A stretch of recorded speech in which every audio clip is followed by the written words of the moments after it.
नमस्कार साथियों, मैं केशव शर्मा स्वदेशी भारत अभियान से आपका स्वागत करता हूं। साथियों, आज मैं एक बहुत महत्वपूर्ण विषय में आपसे बात करना चाहता हूं, जिसे जानना हम सबके लिए बहुत ज़रूरी है।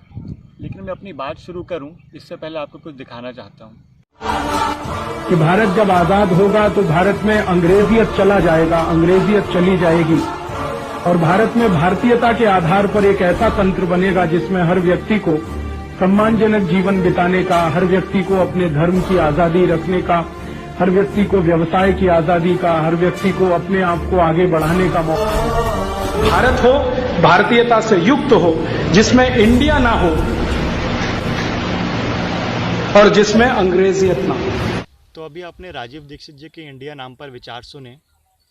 समय समय पर ये मांग उठती आई है कि देश का नाम इंडिया से हटाकर सिर्फ भारत ही रख देना चाहिए। हाल ही में ऐसी एक मांग सुप्रीम कोर्ट के पास आई है। एक याचिका आई है जिसमें याचिकाकर्ता का कहना है कि देश का नाम इंडिया से बदलकर भारत रख देना चाहिए। याचिकाकर्ता का कहना है कि इंडिया नाम गुलामी का प्रतीक है। चलिए इस मुद्दे पर सद्गुरु और आचार्य श्री श्री विद्यासागर जी के विचार सुनते हैं। हमने अपने देश का नाम भारत से इंडिया करके भूल की। एक बहुत बड़ी गलती, क्योंकि आपको ये समझना होगा, जब भी कोई किसी देश पर कब्जा करता है, विजेता शक्तियां जब किसी देश पर अधिकार करती हैं तो वे सबसे पहले उसका नाम बदल देती हैं। ये दूसरे को गुलाम बनाने की तकनीक है, ये दास बनाने की टेक्नोलॉजी है। अगर आप अफ्रीकी अमेरिकी इतिहास देखें, जब अफ्रीकी लोगों को लाया गया तो सबसे पहले बंदरगाह पर आते ही उनके नाम बदले गए।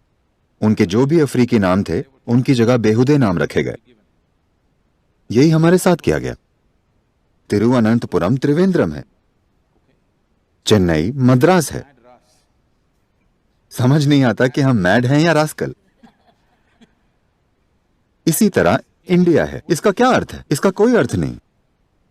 अगर मैं आपको बिना मतलब का कोई नाम दूं तो आप मेरे सामने एक मूर्ख इंसान होंगे, क्योंकि मेरे पास एक सार्थक नाम है, मेरे पास एक परंपरा और एक संस्कृति है और आपके पास कुछ नहीं। तो इसी तरह हम इंडिया बन गए। ये पहली चीज है।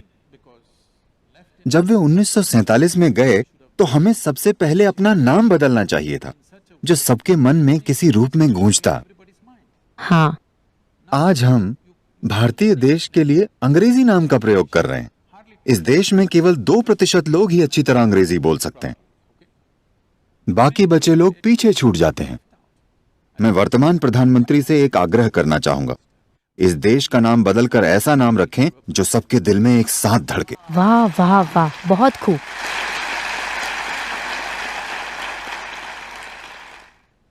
मैं जानता हूं कि बहुत से तार्किक लोग कहेंगे कि नाम में क्या रखा है। हाँ, ठीक है, अपना नाम टोबू रखिए या मोमो रख लीजिए। लोग ऐसा कर रहे हैं। मैंने तय किया है कि अब से इंडियन शब्द का प्रयोग नहीं करूंगा।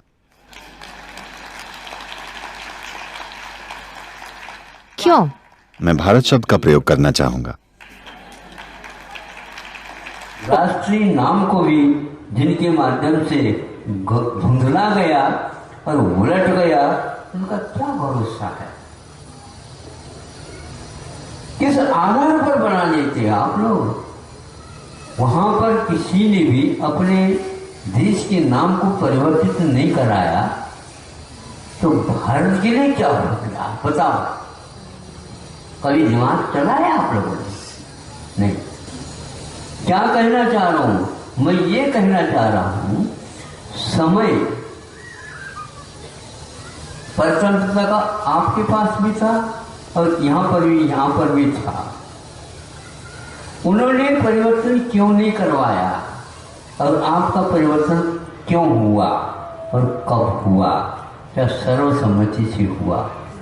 ये आक्रमण एक प्रकार से जानबूझ करके किया जा रहा है, एक, क्योंकि नाम का यदि अनुवाद परिवर्तित होता है तो हमें बताओ कौन सी भाषा में नाम का परिवर्तन होता? भारत का नाम पहले भी था, अभी भी रहे, आगे भी रहेगा। इसको इंडिया बनाने वाले एक प्रकार से भारतीय संस्कृति से अनभिज्ञ है और आज पढ़े लिखे होने के उपरांत भी इसको सौभाग्यशाली मानते हैं। वो स्वयं माने किंतु दूसरे को मनवाओ नहीं। इसलिए सब कुछ स्वतंत्रता मिलने के उपरांत भाषा की स्वतंत्रता जब तक नहीं, तब तक देश की उन्नति आप कर ही नहीं सकते। चलिए अब मैं आपको इंडिया और भारत के नाम की थोड़ी सी जानकारी देता हूँ।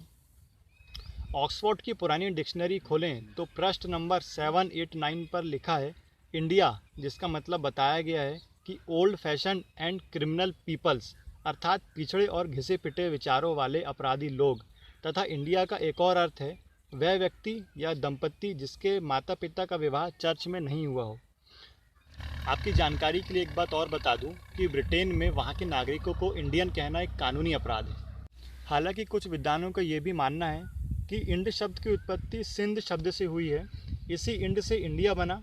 किंतु ये विचार कुछ मायनों में गलत है, क्योंकि जिन स्थानों पर सिंध नदी नहीं थी वहाँ के निवासियों के लिए भी अंग्रेज इंड शब्द का प्रयोग करते थे। जैसे कि अमेरिका के मूल निवासियों को रेड इंडियंस कहा जाता था। इसके अलावा इंडो चीन, Indonesia, West Indies, east Indies आदि देशों के प्रयोगों में भी सिंधु का कोई लेना देना नहीं है।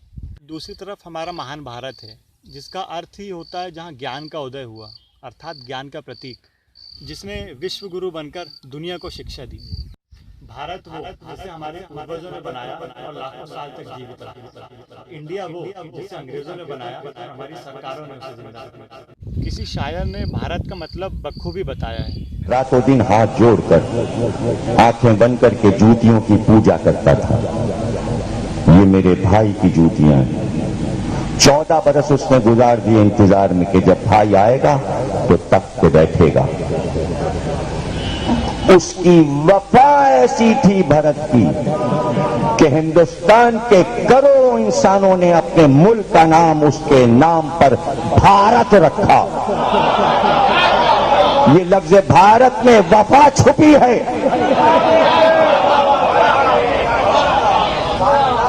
लफ्ज भारत में वफा छुपी है। तो अभी आप लोगों ने देखा कि इंडिया और भारत नाम में ज़मीन आसमान का अंतर है। हालांकि सुप्रीम कोर्ट का कहना है कि इस विषय में केंद्र सरकार विचार का प्रस्ताव ला सकती है, तो हम केंद्र सरकार से अपील करेंगे कि जल्द से जल्द वे इंडिया नाम हटाकर भारत रखे, जो कि हमारी संस्कृति की पहचान है, जिससे हमारे देश का सम्मान है।